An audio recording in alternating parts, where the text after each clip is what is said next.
Oke, rekan semuanya, pada pembahasan kali ini saya akan membahas membuat anggaran bahan baku dan budget pembelian bahan mentah.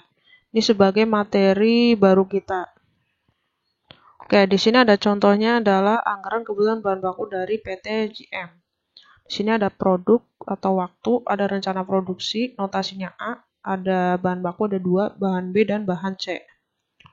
Nah, untuk produk A itu waktunya ada Januari, Februari, Maret itu sebagai triwulan pertama, lalu triwulan kedua, triwulan ketiga, dan triwulan keempat. Rencana produksinya itu udah ditentukan 500 sampai 3000. Jadi kalau kita total sampai ke bawah itu totalnya ada 10.500, itu rencana produksi A. Lalu untuk kebutuhan bahan baku, untuk bahan B itu di sini dinotasikan kita butuh 2 ya. Jadi untuk kebutuhan bahan B kita tinggal kalikan A dikali B. Ini 500 dikali 2, 300 dikali 2 dan seterusnya sampai triwulan keempat 3000 kali 2.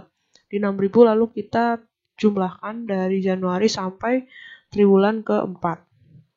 Terus untuk bahan ketiga atau bahan C itu kita perlu 3, sebanyak 3 gitu ya. Jadi kita tinggal mengalihkan yang A dengan SP. Jadi A dikali C. 500 dikali 3, 1500, ada 4000 dikali 3, 12000, 3000 dikali 3, 9000. Lalu kita totalkan. Sama ini dari Januari sampai triwulan keempat. Nah, kenapa kita mencari anggaran kebutuhan bahan baku dulu? Karena kita perlu membuat anggaran budget pembelian bahan mentah. Untuk membuat anggaran budget pembelian bahan mentah, kita harus membuat yang namanya anggaran kebutuhan bahan baku terlebih dahulu. Nah, contohnya setelah kita menemukan tadi anggaran bahan baku, selanjutnya kita membuat budget pembelian bahan mentah, yaitu pembelian bahan B dan bahan C. Di sini ada bahan dan waktu, kebutuhan bahan untuk produksi, persediaan unit, jumlah, kebutuhan kotor, persediaan awal, dan pembelian, mulai dari unit, harga, dan jumlah. Untuk bahan B, sama waktunya dari Januari sampai triwulan keempat, lalu kita totalkan selama 1 tahun. Jadi, ini kita dapat dari mana? Yang ini kita Ini kita dapat dari mana? Ini kita dapat dari hasil di sini. Jadi hasil kebutuhan yang ini. Oke. Hasil kebutuhan ini kita pindahkan ke sini. Ini kenapa saya bilang tadi kita harus mencari budget pembelian bahan baku terlebih dahulu. Jadi nanti hasilnya kita tinggal pindahkan ke sini untuk bahan B. Lalu untuk persediaan akhir atau unit ini udah ada 100 sampai 50. Nah, persediaan akhir ini nanti kita pindahkan ke persediaan awal. Contohnya 75, ini sebelumnya karena persediaan di akhir tahun sebelumnya itu ada sisa 75, jadi menjadi persediaan awal di bulan Januari. Lalu persediaan akhir di bulan Januari sebanyak 100 kita pindah menjadi persediaan awal di bulan Februari. Begitupun selanjutnya di bulan Januari sebesar 75, itu kita pindah ke persediaan awal di bulan Maret sampai seterusnya. Dan ini dari persediaan akhir di triwulan ketiga menjadi persediaan awal di triwulan keempat. Dari sini kita peroleh dari atas gitu ya. Lalu untuk mencari C, kita tinggal menambahkan A ditambah B. Jadi 1000 ditambah 100, 1100, 600 tambah 75, 675, dan seterusnya. Lalu kita tinggal jumlahkan dari atas sampai bawah. Oke, lalu kita mencari unit ya. Untuk unit itu kita dapat dari C dikurangi D. Jadi dari 1100 ini kita dikurangi dengan persediaan awal atau 75. 1100 kurangi 75, 1025, 675 dikurangi 100, 575, dan seterusnya sampai triwulan keempat.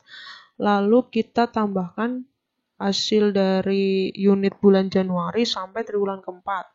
Ketemu 21.360. Terus untuk harganya, untuk harga pembelian bahan B itu di harga 25. Jadi kita tinggal mengalihkan 1025 dikali 25 ketemu 25.625. Begitupun sampai seterusnya. Lalu kita jumlahkan hasil dari pembelian bulan Januari sampai triwulan keempat. Nah, untuk mencari bahan C juga sama.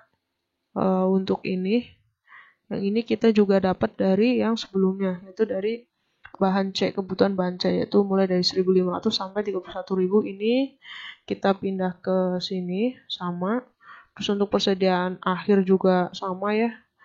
Dari persediaan akhir bulan Januari 75 kita pindah ke persediaan awal bulan Februari yaitu 75.